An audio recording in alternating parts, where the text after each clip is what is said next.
They looked at me, "Usko Devalok mein dal dal." I believed they will tell their friends and they will all come. Then at 3:30 in the morning, I got up and went out. Then I saw Devalok.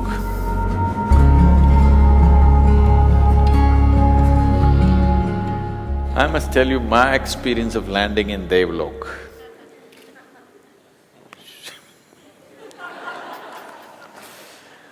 This was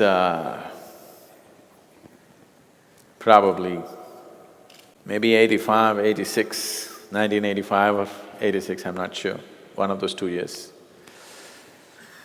So I go to Himalayas and I'm alone, I trek. I don't have any woolen clothing because I live in South India. And I just have t-shirts, little thicker ones, and I have one canvas jacket. Canvas jackets do well in South because it rains. So I'm always in the canvas jacket because I'm riding on my motorcycle. If it rains, I never allowed bad weather to stop me from doing what I'm doing, whatever it may be. Whether I'm playing a game or I'm riding or traveling, I never allowed bad weather to interfere with what I'm doing. So even if it's pouring monsoon rains, I'll be just riding. So always there's a canvas jacket with me. People from Bangalore should know, flying machine jackets. But when you go to Himalayas, when it gets cold, the canvas gets colder than normal clothing.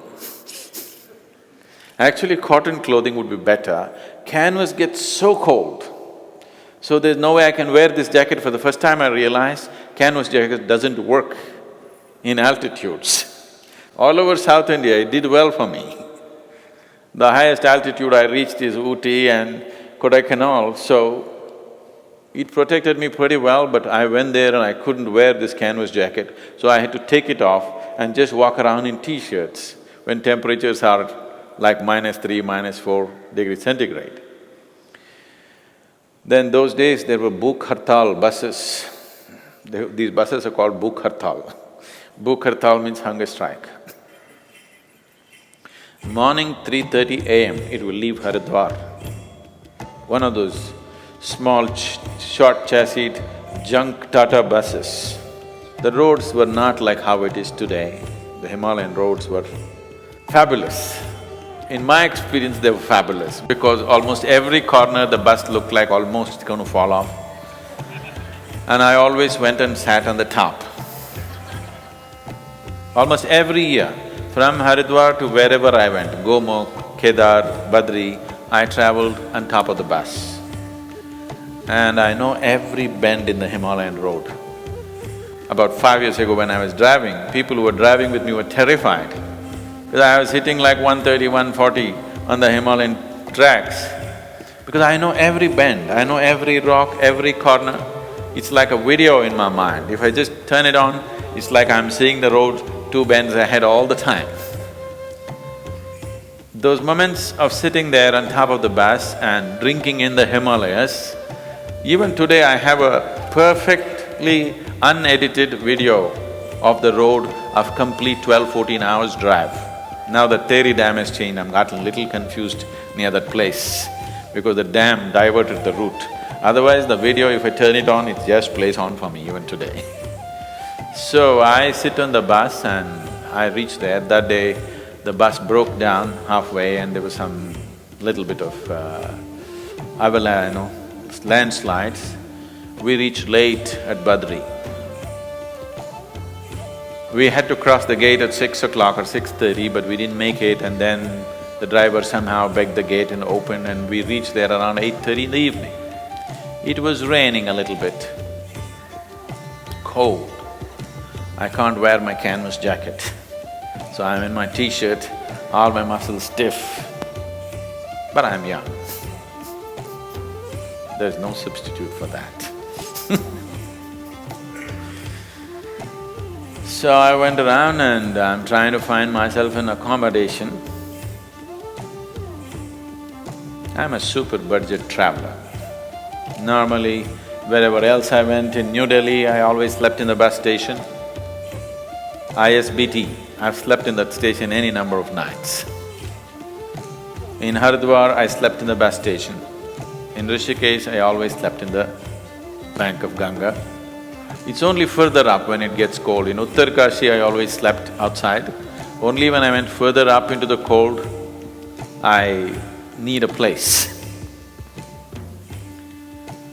Then I'm looking for one cheap accommodation somewhere to put my head down, I'm exhausted. I got some food to eat. That's one thing in North India, you get roti and aloo, aloo, aloo, aloo, aloo, aloo, aloo, aloo. Four different varieties.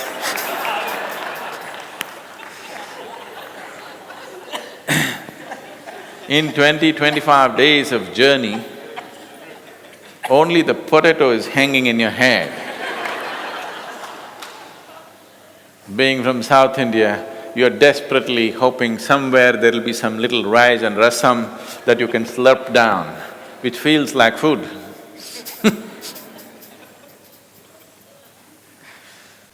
So, I ate the aloo. After the aloo treatment, I'm looking for a place. No place. They said every hotel is full. There were not this many, there were just one or two. So they were all full. Then I went into an ashram. I forget the name of the ashram anyway. I went in and I said, I want to see Swamiji, whoever is there. After much haggling, they took me inside. I had eyes that they could not ignore. Now my eyes are like overworked and not the same. I had no beard, but I had eyes that they cannot ignore. So they took me in. Then I went there, two really nice big swamis, full orange robe, big bearded, they were like, I went and I said, I've come from south and I don't have a place to lie down and I'm all wet. My t-shirt is wet, I don't have a change because all my clothes in my haversack are wet by now.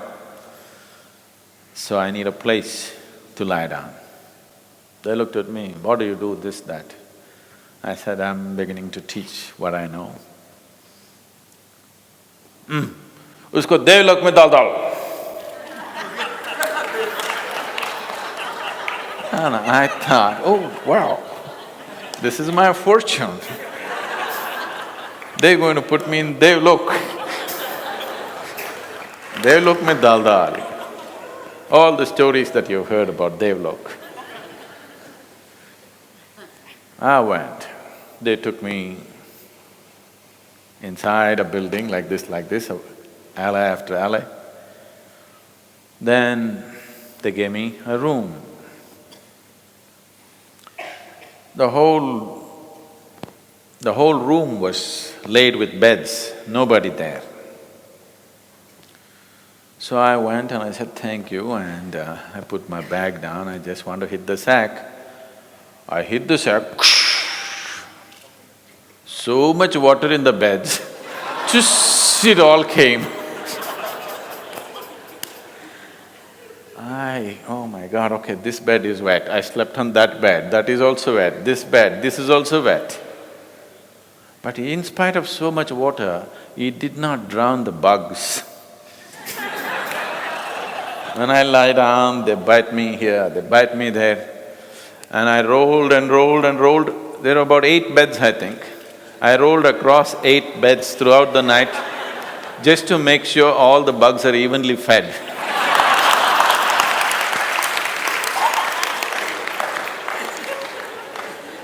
I could have at least stayed in one bed. Once they're satisfied, maybe they would have also slept. But I believed they will tell their friends and they will all come. I just wanted to confuse them a bit, lying here, lying there, lying there. Then I couldn't sleep beyond 3:30 in the morning.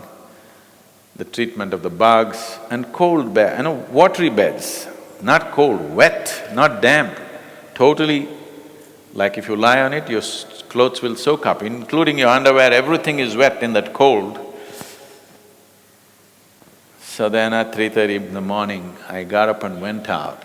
Then I saw DEVALOK.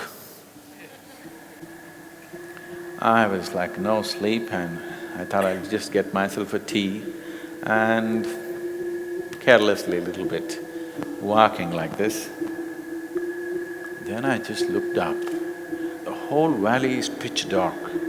Just the mountain peak was white and golden, lit by the sun from elsewhere.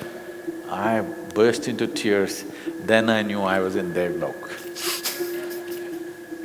No, it's our lok which is so beautiful that you don't have to go to DEVALOK. So that's my experience of DEVALOK.